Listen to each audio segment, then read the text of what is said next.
100 years ago, Montreal, a bustling and prosperous city on the St. Lawrence River, was in need of a grand hotel reflective of its status on the world stage. The idea of a luxury hotel on Sherbrooke Street was the dream of four wealthy Montreal investors: Charles Hosmer, Sir Herbert Holt, Sir Montague Allen, and Sir Charles Gordon, who felt the city needed a property fit to welcome the carriage trade. The hotel was to be named the Carlton, until Hosmer suggested that the property would benefit from the input of his friend, the legendary hotelier César Ritz. Monsieur Ritz accepta de prêter son nom à l'hôtel, à condition que ce dernier intègre des commodités de luxe plutôt rares pour l'époque, comme une salle de bain dans chaque chambre. Il avait également insisté pour inclure une cuisinette à chaque étage, afin d'offrir un service de restauration aux clients à toute heure du jour et de la nuit. Ritz requested that the front desk be strategically positioned in front of the elevators, so that the staff would have the perfect vantage point from which to see the elevator and front doors. Perhaps most importantly, he also asked that a grand Cinderella-style staircase be built, so that the ladies of the town could make dramatic entrances in their gowns during formal functions. The ladies of Montreal did just that on the night of December 31st, 1912, when the Ritz-Carlton Montreal, the first hotel in the world to bear the name Ritz-Carlton, held its first official celebratory gala. The hotel that opened its doors that glittering night was designed by New York architectural firm Warren and Wetmore, whose other achievements include Grand Central Station, as well as the Biltmore, Vanderbilt, and Ritz hotels in New York City. A neoclassical building constructed in the Palazzo style, it was inspired by the architecture of brothers Robert and James Adam. Cet hôtel majestueux a si rapidement acquis une réputation enviable qu'il a été choisi pour être le site du premier appel téléphonique transcontinental en février 1916. On rapporte qu'un auditoire de 200 hommes d'affaires écouta l'appel en retenant son souffle alors que le président de la compagnie de téléphone Bell demandait « Bonjour, est-ce Vancouver ?» Et la réponse « Oui, clairement entendu » fut applaudie à profusion et célébrée au champagne. When Hollywood stars Mary Pickford and Douglas Fairbanks booked rooms at the Ritz-Carlton, crowds thronged on the street outside to see them. Fairbanks would climb out onto the hotel's balcony above the sidewalk to acknowledge their ardent admirers. Other notable guests during the period included Edward, Prince of Wales, and his younger brother George, who would become the King of England, and Queen Marie of Romania.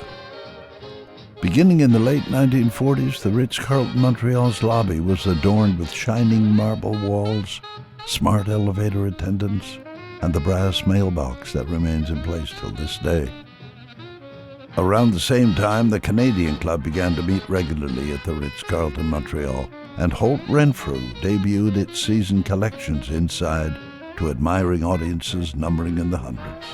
In the early 1950s, the Ritz Garden was added, offering patrons an oasis in the city where they could dine around a flower-fringed pond, home to 24 ducklings.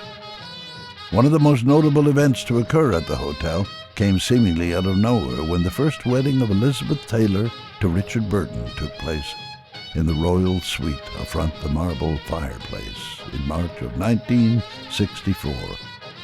The couple arrived with only 2 hours' notice, and they asked for 2 crates of champagne and 24 glasses to be delivered on arrival.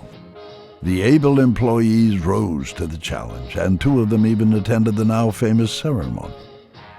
Throughout the remainder of the 20th century, the hotel continued to host high-profile guests and the most discerning travelers from around the globe, such as Queen Elizabeth II, Winston Churchill, Charles de Gaulle, Richard Nixon, David Bowie, Bob Hope, Sophia Loren, George Bush Sr., Liberace, and the Rolling Stones.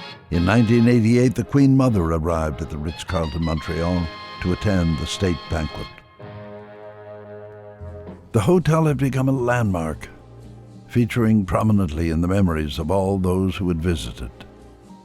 Then Prime Minister Brian Mulroney perhaps said it best, commenting, "There's a certain magic that greets all of those who pass through the Ritz-Carlton Montreal's doors."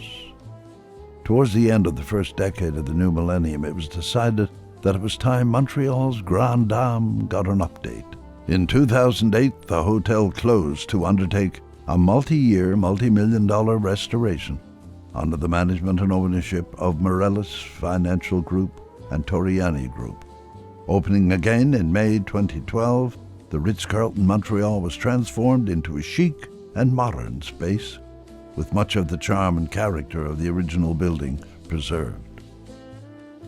Under the direction of Quebec architectural firm Provence et Roy and Associates, the iconic Montreal Hotel underwent an exhaustive restoration. Now numbering 98 rooms and 31 suites, as well as 45 luxurious new residences, the Ritz-Carlton Montreal is ready to meet the needs of the 21st century. La façade de l'édifice a été conservée et restaurée, tout comme le lobby, la cour des palmiers, le salon ovale et le fameux jardin de l'hôtel. De nombreux détails décoratifs datant de 1912, comme les foyers de marbre dans certaines suites, marient à merveille le passé et le présent. Critics have praised Maison Boulud, Chef Daniel Boulud's outpost located in the hotel lobby, as being among one of the best restaurants in Canada. Just some of the acclaim that the hotel has received since reopening.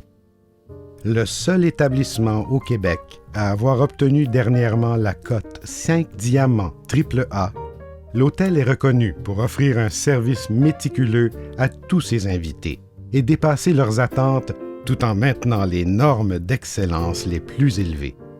Ce prestige témoigne de l'attention véritable qu'accorde l'hôtel à tous ses invités, une caractéristique emblématique de l'hospitalité qui y est offerte depuis 1912. Alors que le Ritz-Carlton amorce son 2e siècle d'existence, la suite royale a été inaugurée ce soir par le prince et la princesse de Monaco et renommée la suite Grimaldi. On this special night, the Ritz-Carlton Montreal reflects upon 100 years of service, luxury, and dedication to its guests, and looks forward to welcoming generations of families from Montreal and all over the world for years to come. Bonne soirée.